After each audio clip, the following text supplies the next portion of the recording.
We have a big breaking news coming in that the German Chancellor Scholz and France's Macron has dialed Vladimir Putin. That's the latest news breaking that we get right now on the broadcast, that Scholz and Macron have dialed President Putin. Now remember, this comes after both leaders demanded an immediate ceasefire in Ukraine. Now 24 hours later, we're looking at another phone call being made by the two leaders with Putin. We're waiting to see what is the outcome of that phone call, but preliminary reports coming in right now of a phone call being made by France and Russia with Russia's Putin.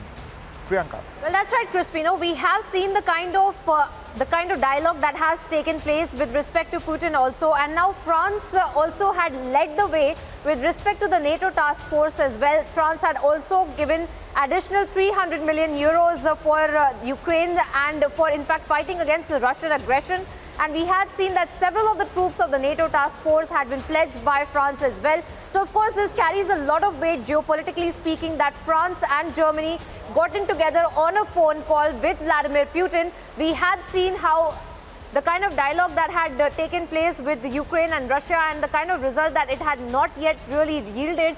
Both sides of Ukraine and Russia had stated that they wanted to achieve a lot more in these diplomatic talks, but that was not the case. And now we see the French President Macron and German Chancellor Olaf Scholz also, who had gotten on a phone call with Vladimir Putin, trying to make their case with respect to backing down in Ukraine.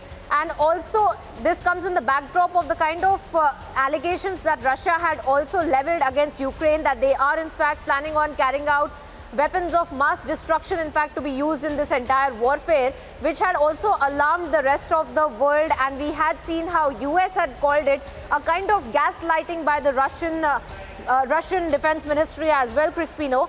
We have seen the kind of back and forth that has taken place in these dialogues. Absolutely, we have seen a back and forth taking place in these dialogues. We had seen both leaders also separately calling on President Putin.